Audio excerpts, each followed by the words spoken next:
Okay. Question. Did we discuss one manna? No. Okay. Today we shall discuss one, bread from heaven.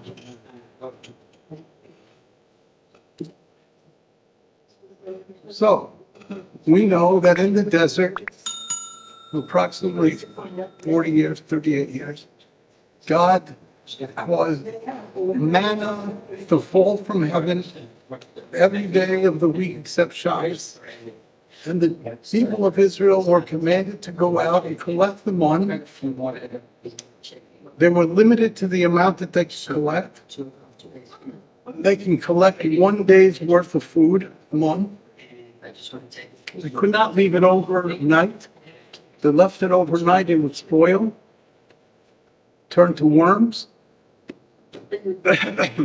So what if you were hungry during the night? You were never hungry if you ate man. Let's see. Man is the perfect bread. There was no waste, meaning you did not have to go to the restroom if you ate man. There was no waste. It was completely lechem haklokel, bread that was completely consumed, food that was completely consumed, and it was for 40 years, approximately. The Chumash, when it describes the man, it tells us Ice cream.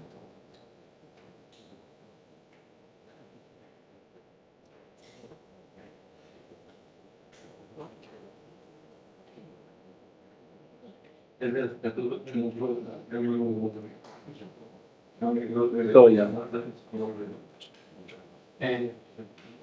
the one is going to be a test of the fortitude of the Bnei Israel for 40 years. So Rashi tells us, what was the test? What was so terrible? What was the test of the man? So Rashi says the test of the man was to see whether the children of Israel would go out and collect it on Shabbos. The test of the man was also whether they would leave it over. So Hashem said, I'm testing you. How could they go on Shabbos to see if there was man? There was no man on Shabbos. Well, we'll see. So the question, so Rashi says, this is the test of the man. Will you go out looking for one on Shabbos? Or will you leave it over to the next day? The problem with Rashi's Pshat, says the Ramban and others, is how can this be a test for 40 years? How many times can you go out on Shabbos looking for one and not find it? Once, twice. Once, twice, 5 times, 40 years, you're going to go out looking for one on Shabbos? How can it be a test for 40 years? 40 years, you're going to leave it over to see if it's good? I don't know, 2, 3 times you get the message. It's going to turn to worms. It's going to spoil. So the Ramban says that's not the test. The test is you don't have what the Gemara says is pas besalo. You don't have bread in your bread basket.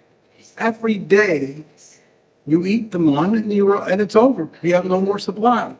You have to constantly look heavenward, in a sense, anticipating that Hashem will give you one the next day.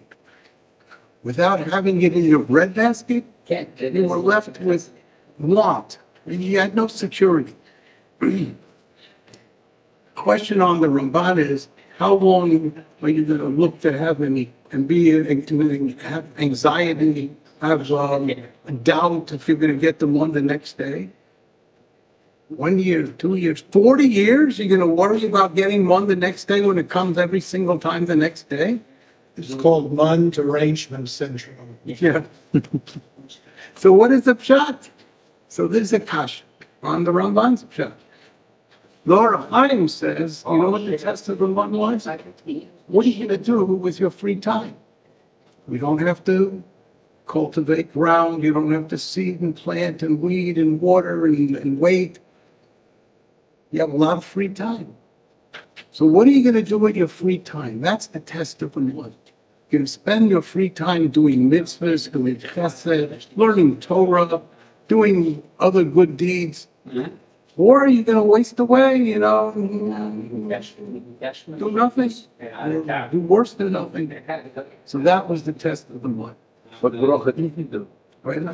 The problem with the Orach Chaim's God is the well of water that accompanied the Jews throughout the desert was even a bigger savings of time. How are you going to search for water in a desert?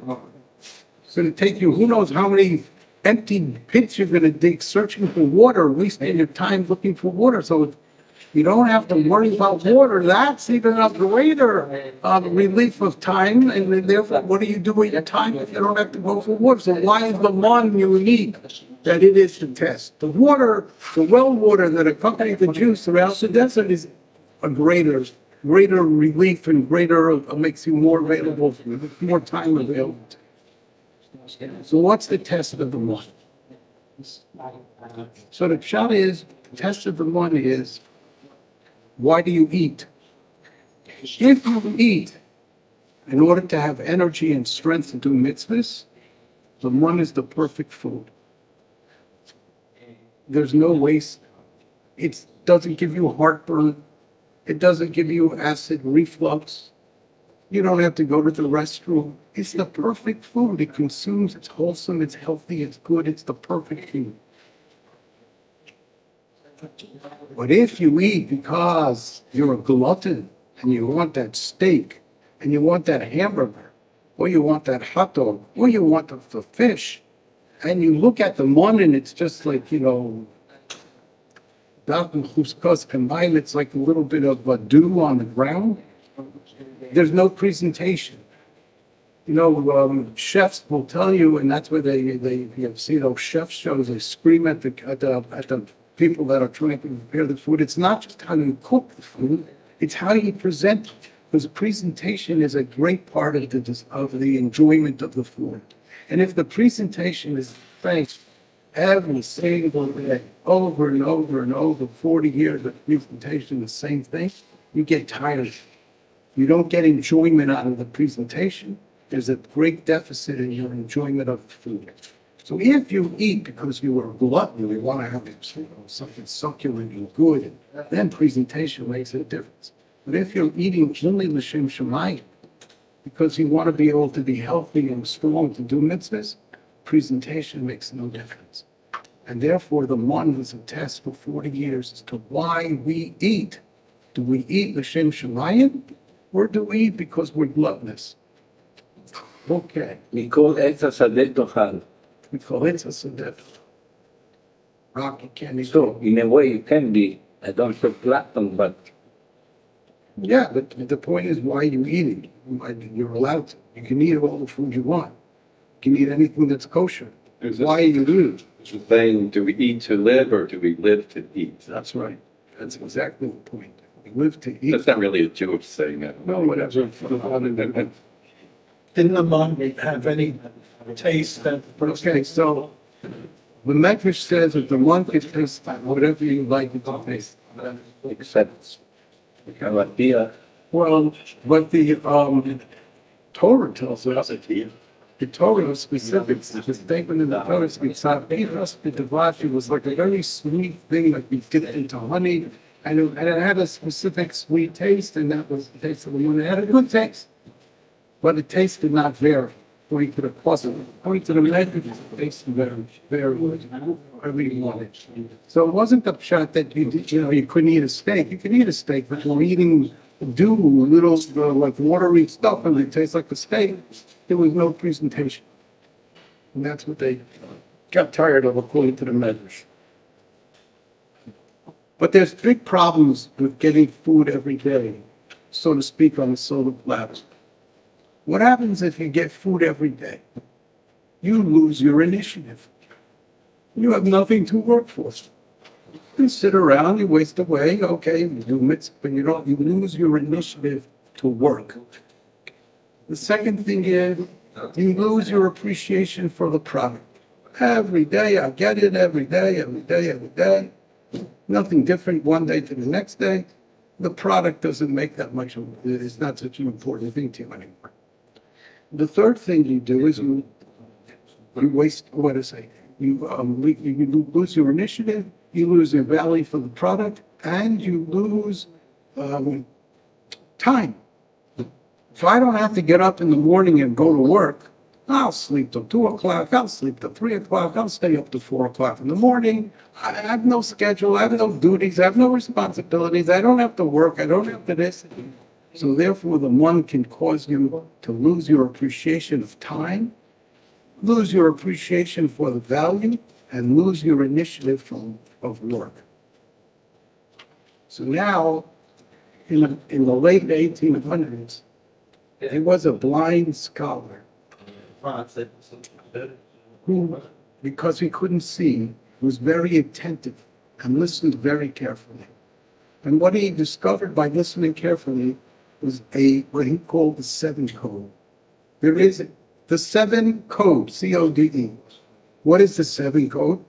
In various sections of the Chumash, there is a repetition of a word 7 times or multiple of 7 times, but 7 times at least.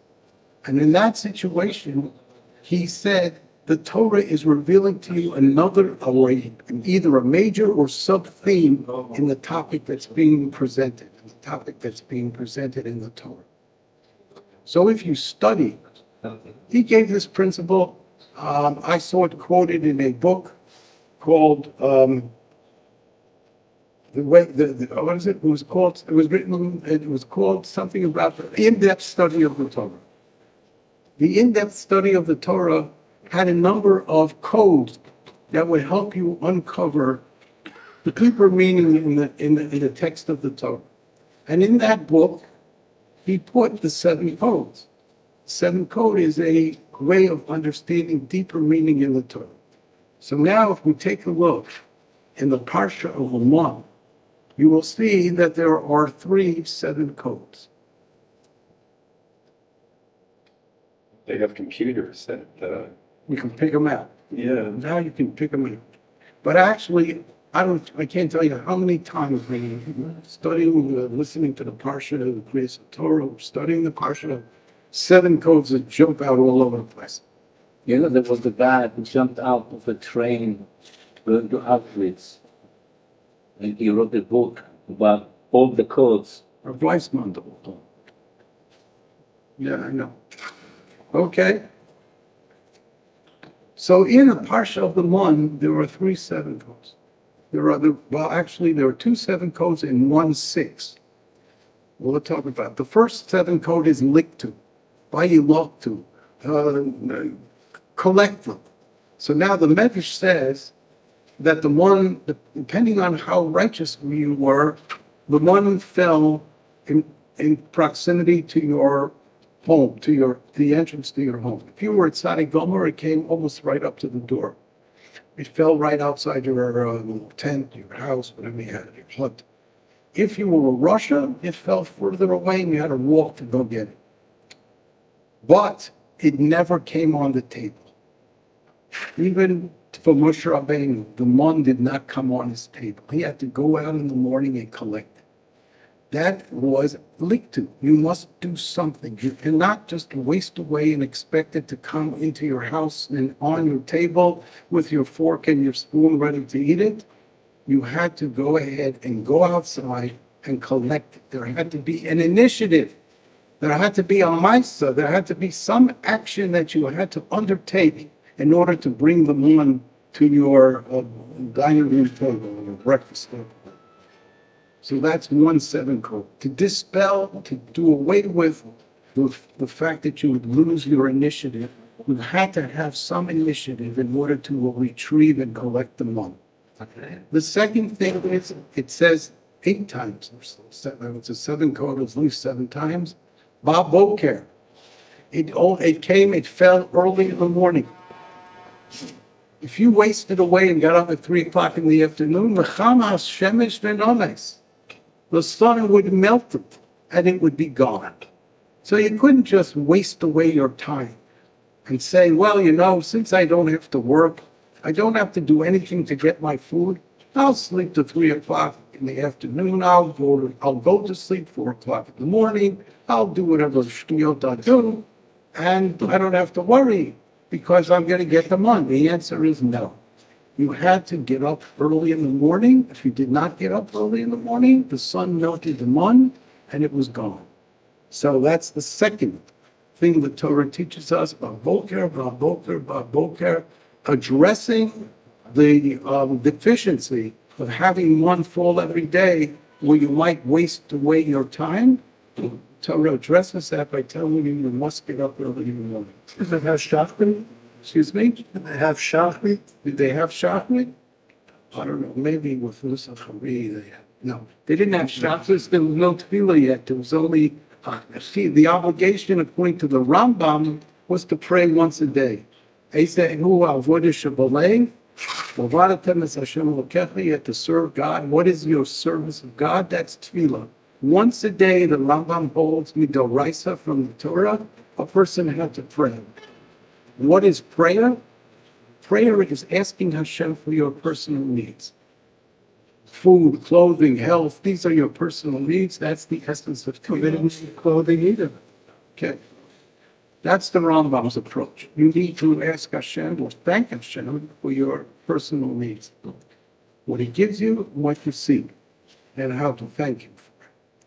The Ramban says we don't have to pray every day unless there's a problem that arises. If an enemy attacks, if there's a drought, if there's a place, the farmers go on strike, you have a need that you need to address because there's some breakdown in the system, then there's a mitzvah of tefillah. But stamazai, meaning plainly, ordinarily, every day, there's no specific mitzvah from the Torah. The mitzvah from the Torah is only when a need arises, then you address it to Hashem and you ask for his assistance. So there's a difference of opinion between the Ramban and the Rambam as to what is the halacha, the source and the root of tefillah davening. Yes. Torah, Avodah, Gemilut HaShadim. They did it all in the desert. Torah, Avodah, sure. So Torah is okay. To start in Torah. Avodah was, Korbanot. how many korbanot? There was 3 million. There were Every day there was a korban talmid shosha. one. Every day there was a korban talmid Yeah, ben one. Rabbi. Every day there was a Torah baboker, and every day there was a Torah ben Rabbi. Yes, but Okay, on Shabbos there was a korban Shabbos. not just one. But not just one. Every person who wanted to bring a shlomim, who wanted to bring a Thanksgiving offering to Hashem, could bring a Thanksgiving offering. You could bring an olah, or a korban that was completely consumed, or you could bring a shlomim, which was a Thanksgiving offering, which we. And the korbanot basar, how many? How many what? Were they made? Did they do? I don't know, there must have been a little clicker that you clicked when you went to the base on Mikdash and it kept track of how many. I didn't keep track of how many. I mean, it was not only one. Whoever took. Anybody who wanted to bring a shlomim or a toda can bring a shlomim or a toda. Anybody who sinned had to bring a chatas. If he sinned in a suffix, he brought a noshim toli. There were all kinds of korbanos that were brought for other reasons other than the general popular, meaning the korban that was a chiyuv of matzibor, the korban that was obligated on the community. So they had steak, They had meat that they could eat from the they korban. had rice or whatever. Okay, not rice. Okay, whatever. Yeah. So, did they go to the Louvre? Did they go to where? But did they go to the Shirutim in Lechem? Yeah, they had to go to charity. Maybe not from a korban either. I don't know. Not from the one for sure. But anyway, so now the Torah addresses all the 3 deficiencies of what would have happened. What the children of Israel would have suffered as a result of getting their daily bread, their daily mun, right outside their door, a little bit into a distance. The Torah says, you cannot lose your initiative. You must collect it. You cannot lose your value for the prophet because you only got a small measure, only sufficient amount for your need, or sufficient amount for the need of every member of your family. You did not get an overabundance. You could not put it away for the next day. You have to appreciate the value of what you got every single day. And of course, if you slept a day away, you lost your food. But they had all the rest, Rabbi. They didn't have the rest. How many korbanos could people bring? There's 600,000 people. You want to go bring a korban? Take a number. Maybe in 30 days your turn. There were many Kohanim. Yeah, but there's only one Mizbeach. And how long can it take? It could take you maybe 30 days to get up to your point where you can bring a korban. There was only one Mizbeach, and you could do it only one at a time. That's right. Okay. There's only a few Kohanim. There was Avrum and That's what I thought. Okay, maybe during the 40 years of Yeah, so children. Yeah, Okay, right. all right, but there were not hundreds of Kohanim. But also, I mean, how much cattle could they have had? I mean, there's no endless supply of No, cattle. there's no end. They didn't have that much. There weren't that many Kohanim, certainly not private Kohanim. They had milk, they had cheese. So what do you want me to do? They didn't mix it, I'm sure. Didn't we? They didn't eat basar b'chalav. Anyway, these are the tests. This is the test that, So the test of the one is, why do you eat it? You eat Shem Shamayim, then you would appreciate the fact that there's no waste, there's no acid reflux. It was very healthy, it satiated you, and there's no reason to lust for any other kind of food. Okay, so that. you have to get up in the morning, you have to have an initiative to pick it up. Those are side issues to the basic underlying issue of what was the test. This is Rashi's question, or do we see the test right from the Bible? Okay, so Rashi said the test was what I said before. You go out and collect it in Shabbos and leave it over. So we asked the question on Rashi. I can't do a test for 40 years. It says the Madal Spad for 40 years. I don't know. There, William Shana. They had cattle. Wouldn't they share the cattle? No. So why, when they said we want Says when you come to the land of Israel, Hashem said, then you can eat of meat.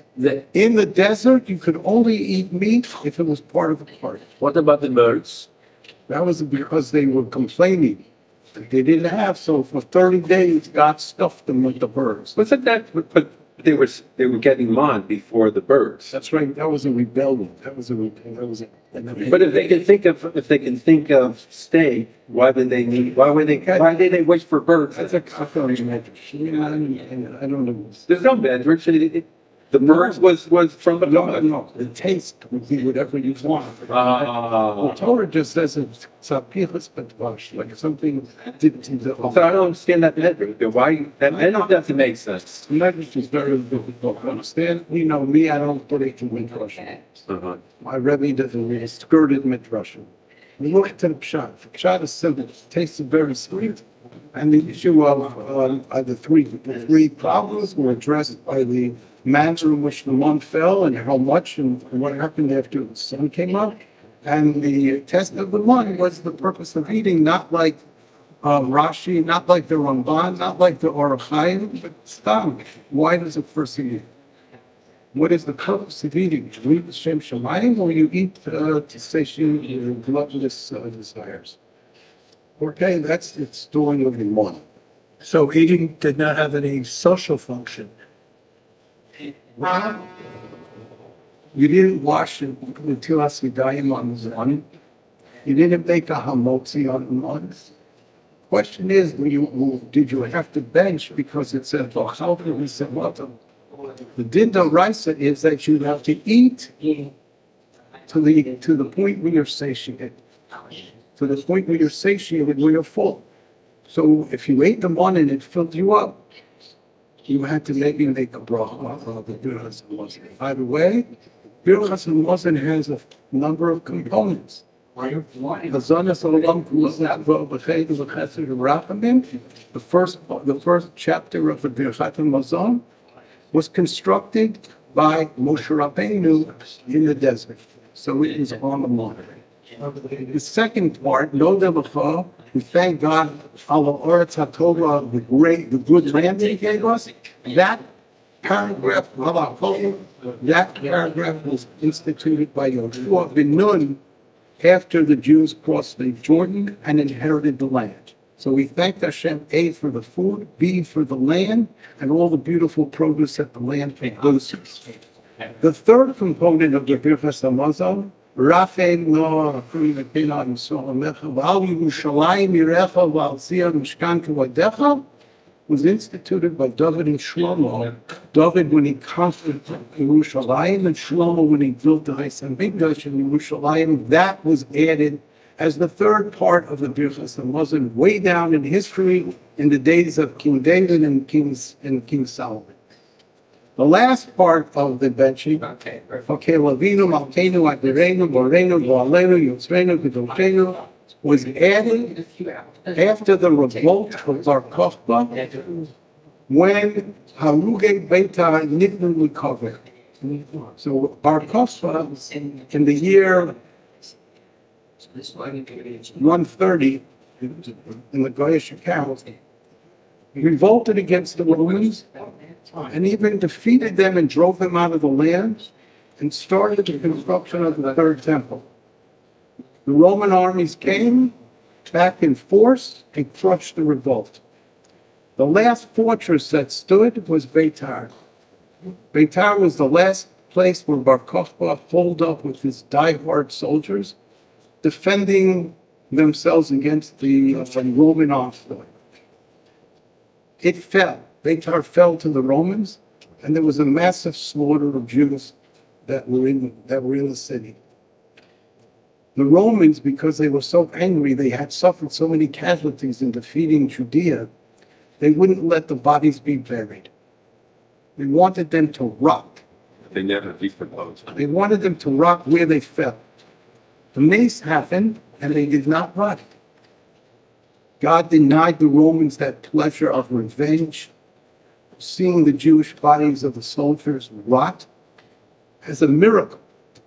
Finally, after years, the Romans relented and said, okay, you can bury him. Why? Because it was a massive disgrace to the Romans that they could not exalt in the rotting bodies of the soldiers who were posted. And therefore they said, bury him. So the Chachamim said on the day that the Romans allowed the bodies that fell in Beitar to be buried, on that day they said the bracha of thank you Hashem,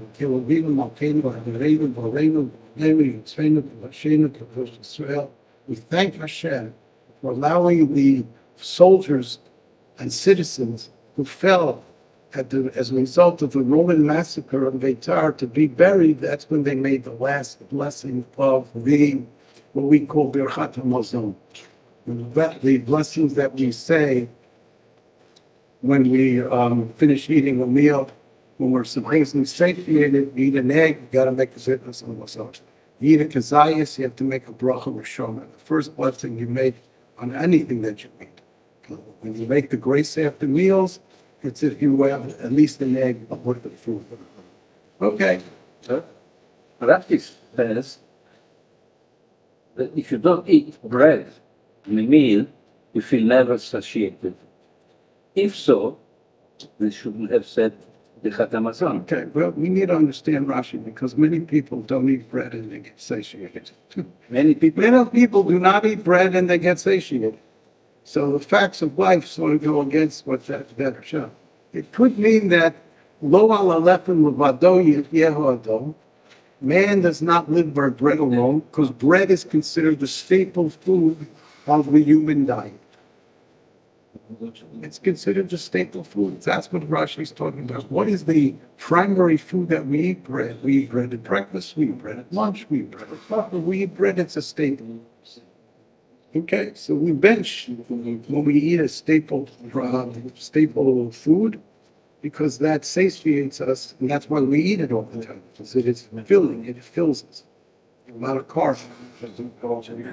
Too many carbs. Too much gluten too.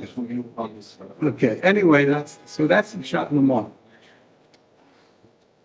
But they get gluten-free. Yeah, we get gluten free. We did Yisro, I think, last time, right? Okay, so let's just move on to Shabbat. I'm going to ask you a great question, which is very, very troublesome.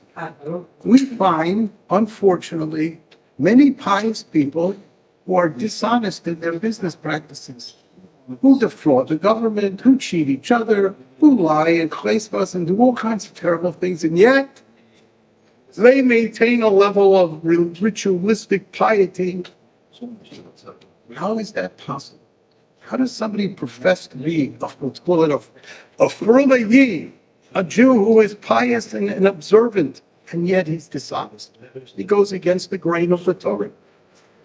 The It goes yeshiva and the number of students. with the number of students.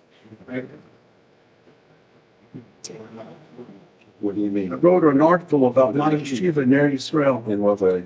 which I went to for almost 11 years. Say they have more students. And one of the great attributes of my yeshiva was there were two people, Rav David Kowalsky, the Mashgiach, and Rav Naftali Neuberger, the Menahel, who pressed us and drilled into us and drove into us complete honesty and integrity. And in my yeshiva, there were scandals with the yeshivas, because there were programs where the government was supporting the yeshivas, including colleges, universities, yeshivas, based on the number of students they reported that were enrolled in their institutions. And there was a whole bunch of scandals where yeshivas were over-reporting the number of students in order to collect more than their fair share from the government allotment. And Ner Yisrael in Baltimore was one of the few yeshivas of significant numbers that never was caught up in that scandal. Even though they were investigated, they came out clean as a whistle. And I wrote about that in my article, which I have. Very funny. I write for myself because nobody ever reads it but me, even my wife. Okay. Which I'll do a digression here, which is totally personal, so you'll forgive me if I bore you with this. Yes, I finished writing a parish on the Haggadah. Oh, I was Yesterday, I went to a publishing company called Corinth. Corinth publishes Chumash, publishes a Tanakh, publishes a Siddur with the translation of Rabbi Jonathan Sachs, published a Kinus with the translation of Rabbi Weinreb and the comments of Rav Soloveitchik. And they publish various, scholarly, excellent interpretations of classical texts. So I decided I'm going to take my Haggadah and I'm going to go meet with them and ask them if they could help me publish my Haggadah. Well, I didn't have much of a hope that they would, but, outside chance. In my Haggadah, on the cover page of my Haggadah, I said, Ma nishtana Haggadah hazu mikol Haggadahs. How is this Haggadah different than any other Haggadahs? And in the introduction, the first page basically of the Haggadah, I listed 12 questions, which I, there are many more, but I took the 12 main questions that troubled me when I was writing my explanation of the Haggadah, which I did not find in all of the Haggadahs that I have read, and I must have 30 Haggadahs in my house. I have the Haggadah of the Rav Kanievsky. I have the Haggadah of Rav Shlomo Zalman Auerbach. I have the Haggadah of Rav Kook. I have the Haggadah of the Malal. I have the Haggadah of the Chleis. Any Tom, Dick, and Harry who wrote a Haggadah that was worth anything, I have that. You look through these Haggadahs, and these 12 questions do not say that. Give you a couple examples. We split the Hallel in the middle of the Haggadah. We call Chatzi Hallel, and then we go Hallel Hashlema. We have half Hallel, and we have the rest of the Hallel after the meal. Why don't we split it? And where do we get I don't say chutzpah, but where do we get this? This is about half a Hallel. We say 2 chapters, and then we break the meal. We finish with, 6 or 7 chapters. It's not half a Hallel. It's just a split in the Hallel. Why do we split it? A. B. Why do we split it after the first two chapters? Now look at any Haggadah and tell me if you see that. It's actually two questions. That's one question I pose. There's another question I pose. This one is found in many Haggadahs, but the answers are not really that good. You start off the Haggadah with, Olaf Machanya, this is the bread of affliction that our ancestors ate in the land of Egypt. Called this in Yesod, who's ever hungry, come and eat. What do you mean, who's ever hungry, come and eat? The doors are closed, we're sitting at our table, who's ever been invited is already there, whoever's not invited doesn't hear. Who are we inviting? How do you invite people when you're home and the door's closed? Get up in shul and announce, whoever needs, come.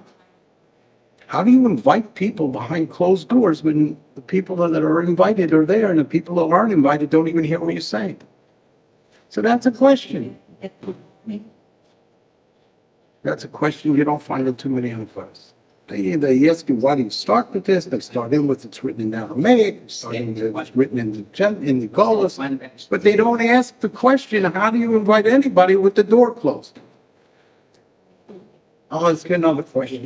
Nobody asked. It says, Elu Eser Malchus, these are the 10 plagues that God brought in Egypt. Don Sardei, Akin, Moro, Dever, Shchin, Bored, Arbasher, and Malchus, Choshev, Malchus, and it lists the 10 plagues. We know the 10 plagues, we read it in the Chumash. So the Baal HaGodah wants to collect it all in one place and makes one list and we read off the list. How we take, some people take their pinky, some people spill, Doms, Hadeya, and we say all the 10 plagues. Then it says, Davarach, another interpretation. Another interpretation of what? Davar what? Davar Acher, another interpretation. Biyad Chazaka, 2. Bizra and Natuya, 2. What does it mean? Biyad Chazaka, 2 words, 2 plagues. Bizra and Natuya, 2 words, 2 plagues.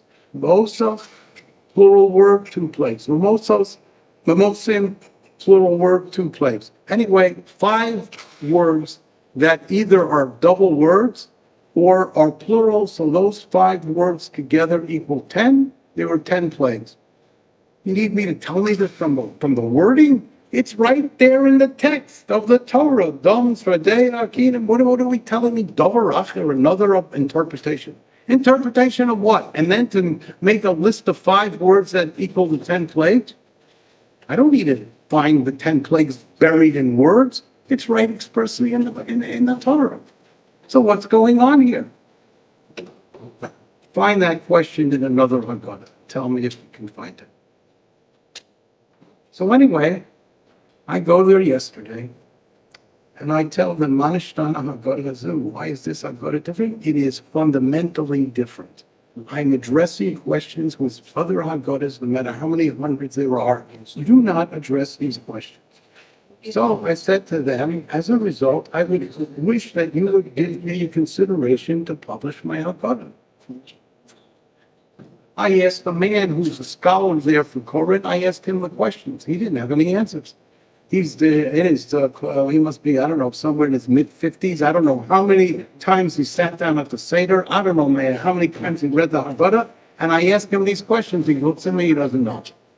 So I said, therefore, my Haggadah should be worthy to be published.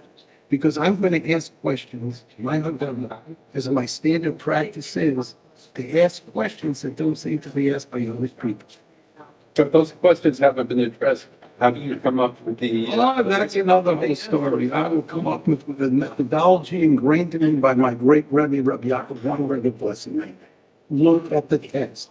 And then you got to tell. Any text, or any classical holy Jewish text, the text is not a puzzle, as my Rebbe used to say. It's not a mystery book. It's going to tell you the answers, to study it and look at it and carefully examine what is being said, and you will understand. And you will understand. Okay. So anyway, after this, I go through this exercise with this scholarly rabbi, and then he tells me the following. Koren has 60 employees.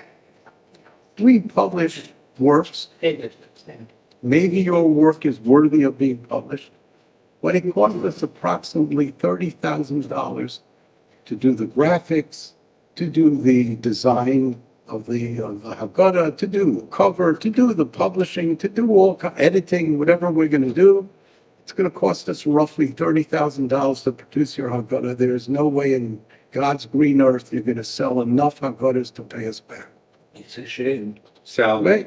By I salary. published a book with 600 photographies plus text Okay, good. on nice I paper. also did it. I published 2 books. Didn't cost me $30,000.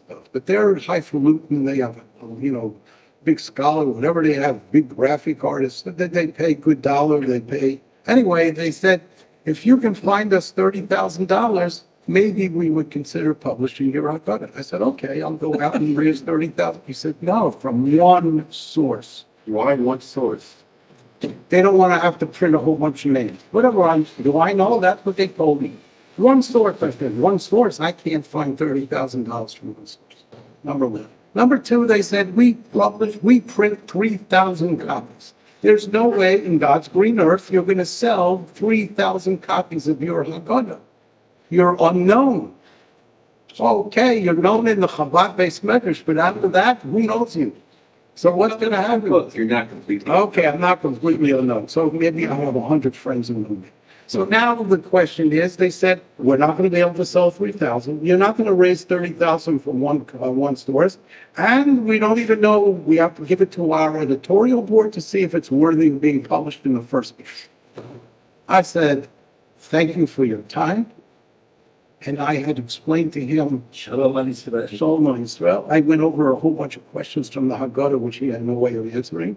I then told him I have another project. I am printing up, or I have printed up 190 pages on Sefer Malachim Aleph, which runs through Perek Tez Zayin, and I'm going to finish with the next pasuk. Perek Yud Zayin starts the story of Eliyahu Hanavi. I'm going to finish the story of Eliyahu Hanavi, and I'm going to be able to publish a volume on Malachim, basically Malachim Aleph, although it extends into Malachim. He said to me, well, we just finished publishing a whole work on Tanakh. I said, okay, let me see if your work on Tanakh addresses my question. So I started off by asking the obvious question, first pasuk in Malachim. Then I asked him another question on the second to the fifth pasuk of Malachim. You know what that means? No. His parish doesn't address any of these questions. I said to him, you're going to see that my parish will address questions that you don't even think about yet. You haven't even thought about. And therefore, it's unique. And I gave him a printed copy of 190 pages of my parish. And he said to me, I doubt if we're going to look at it. I doubt it. Send it to me electronically, and I'll distribute it to the editorial board, and we'll see what happens. And that's the good talk. You know what that means? You don't expect anything. Amai Semita book. So anyway, I thanked him for his time because I took an hour showing him how my work was neat. And then I said, you shall take me and I keep those videos. You type them though, definitely. What's not what's in the and I got up and left. Publishing word. I didn't say anything derogatory. I said, I understand your unique environments. I won't fulfill them. But anyway, I enjoyed showing you what you don't know. So anyway, I left and I'll give it to you. Okay, how did I get into this? Beats me, except it was a pet peeve of mine. Question they didn't ask. They don't ask these questions. They don't deal with 7:30 in the morning. I mean, there's so many things they don't deal with. What can I tell you? Anyway, we asked a fundamental question. How is it possible to find pious people who violate Torah obligations and negative things that you're not supposed to do? You're not supposed to lie, you're not supposed to steal, you're not supposed to embezzle, you're not supposed to cheat. And yet they go ahead and I don't want to say they have a gartel, maybe they have a black frock like a snagid, maybe they have a black hat like a snagid, maybe they have a strangle like a chassid, maybe they have a gartel like a chassid. They violate fundamental principles of halacha by being dishonest. How is that possible? How do you mesh piety with honesty and integrity? It's a good question. Good question. You see anybody ask this question? Yeah, people mumble this question. You see anybody address it? And better cash. In other words, how do they explain it? They explain it, human frailty, finish. A broth of thankful. Human frailty. That's right. But I want to address it from the text of the Torah. Selective love. That's for sure. You're obligated to be honest. I'm not trying to say you're not, that there's no source in the Torah for honesty. Lo siglo, lo sigzol, don't do, lo tono es chavero, don't cheat, don't do all these things, don't overcharge. All this is in the Torah. They are allowed.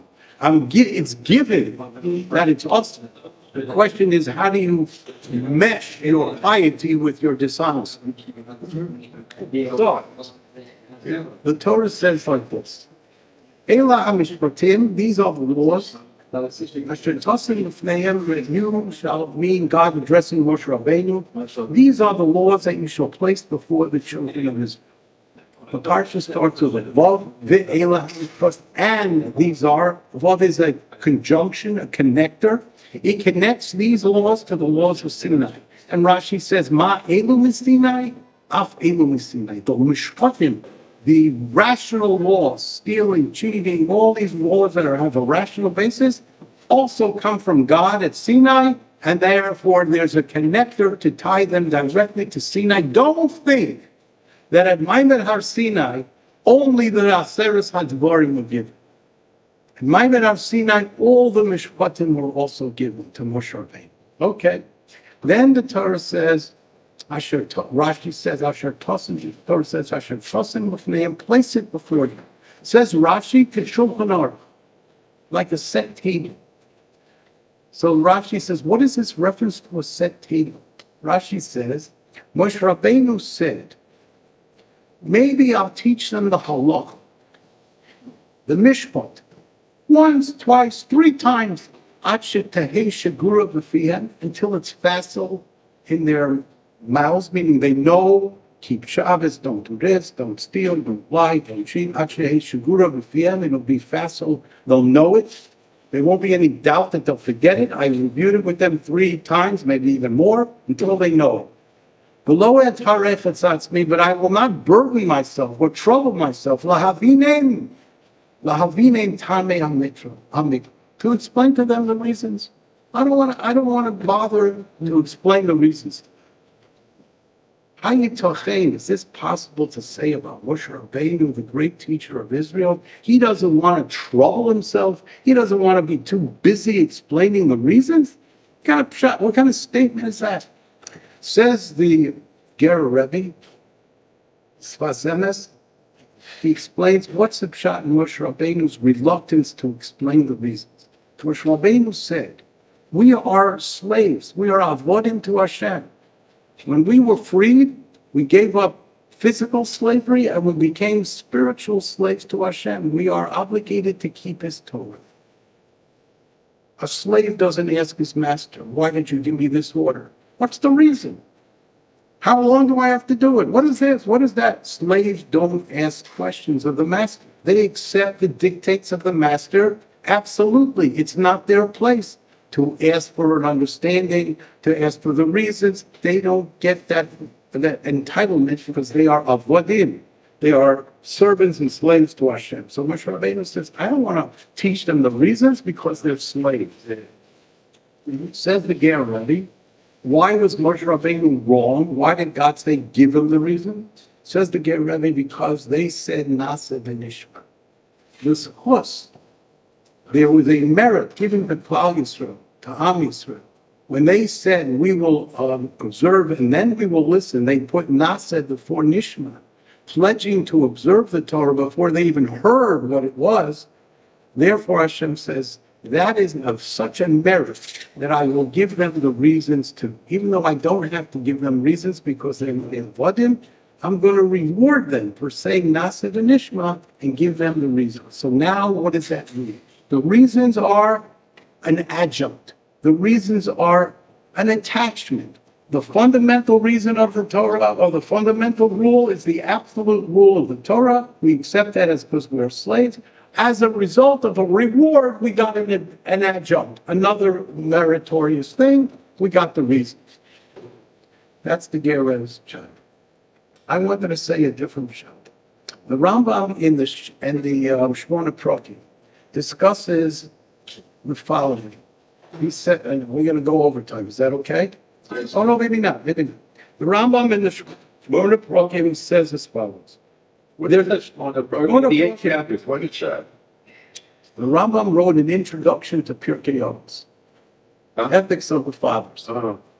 It has 8 chapters. The Rambam did not call it the Shmona Prokim, the 8 chapters. But by dint of the fact that it has 8 chapters, Klal Yisrael gave it a name, the Shmona Prokim, the 8 chapters, which is the Rambam's introduction in his Perush HaMishnayos, where he explained the Mishnah, and one of the Mishnayos is Avos, Pirkei Avos, and he gave this as an introduction to Pirkei Avos. In that Shmona Prokim, he discusses free will, he discusses a reward and punishment, he discusses a lot of theological issues. And then he poses the following. Is that the guide to the purple? No, that's a separate book, nothing to do with Pirkei Avos. Okay. Okay, in the Shmona Prokim, I think it's in the 6th parak, the Rambam discusses the following. He says, Omru HaPhilosophim, the philosophers say, who is the greater person? When we want to evaluate the character, the merit, the stature and standing of a person, who is greater? A person who has no inclination to do evil. Only, right from the get-go, he only or she only wants to do that which is just and right and correct, has no temptation to do evil, or goody-goody, does only right, versus the person who does right but has to struggle to do right. He has to overcome his temptation, subject his temptation to his willpower, overcome that temptation. Both parties only do what's right. Bottom line, they both do what's right. Who is more meritorious? The person with no inclination to do evil versus the person who suppresses and conquers and controls Overcome. his inclination to do evil. Says the Rambam, one would think that the Chachamim disagree with the philosophers. The philosophers said the person who has no inclination to do evil is superior, where the Chachamim say, L'fum tzara agra. The more pain, the more gain. The more you struggle, the greater the reward. Therefore, with the greater reward, that means you're the greater person. So one would think that the philosophers and the rabbis are in disagreement. Says the Rambam, there is no disagreement. It depends on the nature of the command. So for instance, do not kill. A person who says, I'd love to kill that no good for nothing. A person who says, I'd love to steal from that no good for nothing awesomely. A person who says, I'd love to chisel, love to cheat, I'd love to lie, has a defect in his personality and his character traits. And even if he overcomes it, and even if he suppresses it, the mere fact that he has this tendency, or this desire to kill, to cheat, to lie, to steal, reflects a defect in his character. That person is not superior to the person who never has any inclination to steal, to go out, to kill, to cheat, to do anything besides. The person who has a sterling, perfect character is superior. However, when it comes to ritual, when it comes to eating cheeseburgers, when it comes to playing golf on Shabbos, when it comes to doing all kinds of things that people are tempted to do, but the reason they don't do it is because God commanded it. It's not logical that I can't play golf on Shabbos. Golf relaxes me. I enjoy it. I'm going to play on Shabbos. What's wrong? The fact that I can't eat a cheeseburger, what's wrong with eating a cheeseburger? It's only because Hashem said, don't eat cheeseburgers, don't eat meat and milk. Don't be machalel Shabbos, don't desecrate the Shabbos.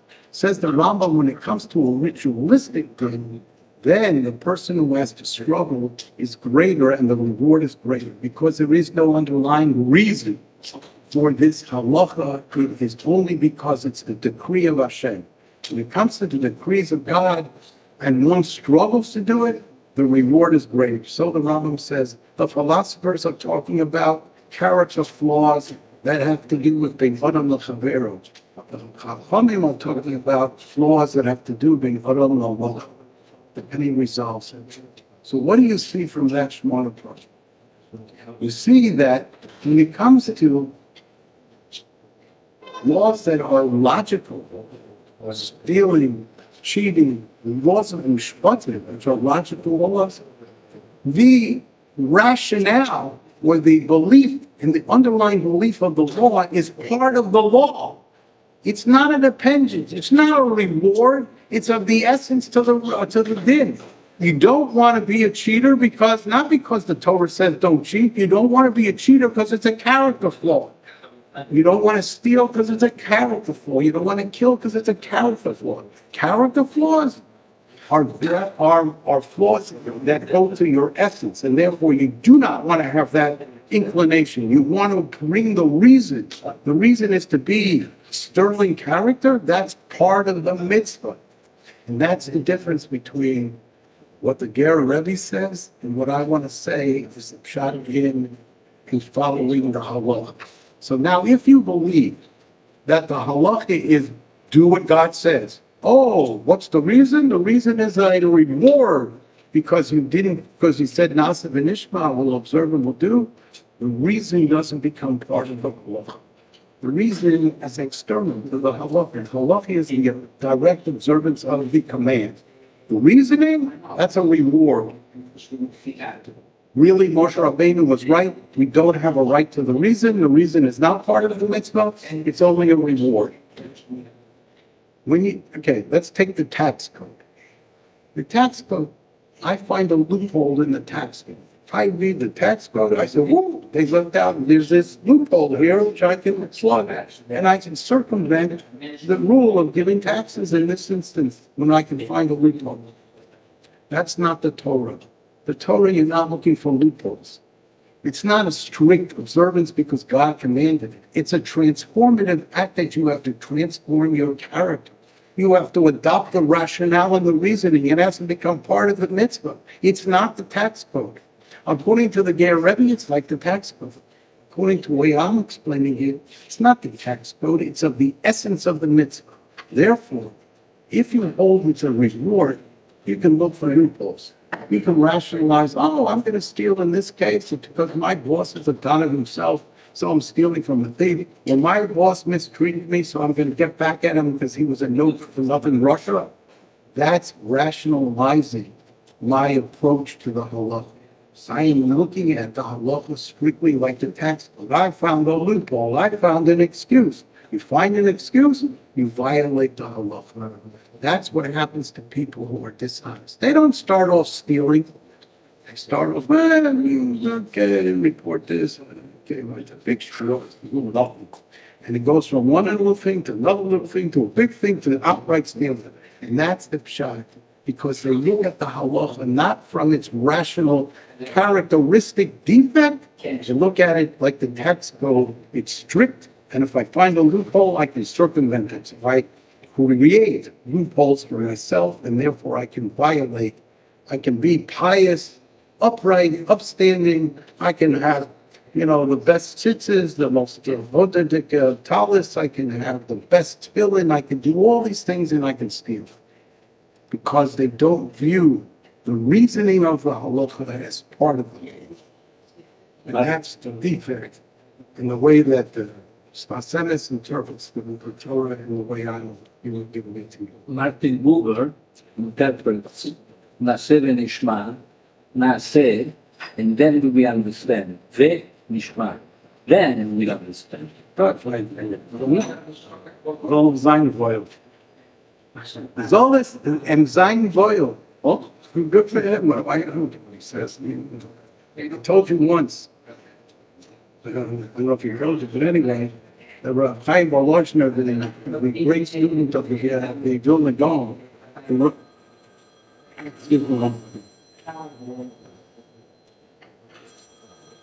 I dove from right in the middle of giving you a share. Can I call you back? Is there a problem? Okay, I'll call you back very shortly. So, what did I say? Oh. So Rabbi Volozhner wrote a sefer called Ruach Hayim, his explanation on Pirkei Avos. In Pirkei Avos, there's a Mishnah in the first paragraph. Yehei beischa beis vadla chachamim. Your house should be open as a meeting place of scholars.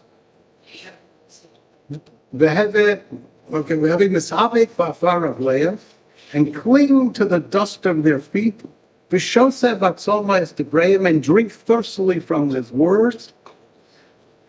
And that's what the Mishnah tells us. Open your home to scholars, cling to what they tell you, and drink thirstily from their words. That's the common interpretation. Says the Midrash Rechavia, says the Rabbi, that's the wrong interpretation. He says the search for the Torah, true meaning in the Torah, is the search for truth. When you search for truth, there's going to be disagreements between people as to how to determine the truth of the Torah. There could be a disagreement between peers, scholarly peers. There could be a disagreement between a Rebbe and a Talmud. The Talmud could disagree with what the Rebbe says. There could be disagreement between a father teaching his son and the son. They disagree. Says those disagreements are a mochemes mitzvah. They're a battle that is a mitzvah because the ultimate goal is to determine the truth. Says Rabbi, sometimes the truth can be with the student and the teacher can be wrong. And he gives an example. Just like a little twig can start a big fire. A little student can bring a greater fire than the master. You can't start a fire with a log. You need to start it with a twig. Says Rabbi, therefore, every student has a right in the pursuit of truth to disagree with his master. Then he goes and takes it a step further. And he says, but also the Talmud, and a student is prohibited from accepting the words of his teacher when he has substantial questions, challenging the position of his master. So if his master tells him X, and the student says, wait a minute, I have sources that give me pause to what you said. I don't think you're right. Maybe you should revisit what you said. If the student doesn't get answers to his reasonable satisfaction, he's talking about honesty, now talking about egos, honest students, the student is not permitted to accept the teaching of his master. He must insist that his teaching, his understanding is the correct understanding.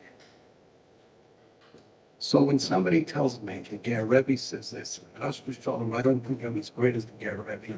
But if in this point I have questions or I have a difference of opinion, and I believe that my difference of opinion is valid, I'm not allowed to accept what my Rosh Hashiva said, my Rebbe said, the Rabbi said, the Admorim said. Anybody who says something, you're not allowed to accept it. These are the words of Chaim Volozhiner, the foremost student of the Vilna Gaon, the father of the yeshiva in Volozhin, which is the father of all the literature yeshivas. All of them trace their source back to Volozhin. I put this in one of my writings because it guides me in how I understand things and how I approach things. You said this many times, Rabbi. I've said this many times. It's worth repeating 100 times. It's one of my motifs in life. Yeah. It gets me into a lot of trouble. Okay. I had a Vikua with the Litvaker, a good friend of mine, about Akol Yosin. Akol Yosin, Milchemes Mitzvah. And he answered to me, yes, but this is only established by the Sanhedrin. This is what he answered me. Wrong. I didn't know what to answer. I'll tell you what to answer. Rabbi Akiva Yes. led a revolt against Bar Kokhba. Yes. There's no Melech. There's no Urim Tumim. The Sanhedrin was on the run. The Romans dispersed the Sanhedrin. It didn't get rejuvenated or reconstituted until years later when they were able to put together a new Sanhedrin in Usha and in other places. Akol Yosin. Akol Yosin is a Akiva. Okay. Okay. Milchemes Mitzvah, Rabbi. Why? How do you know it's a Milchemes Mitzvah? Defense. Because the Rambam says there is no such thing anymore as Milchemes HaRashus.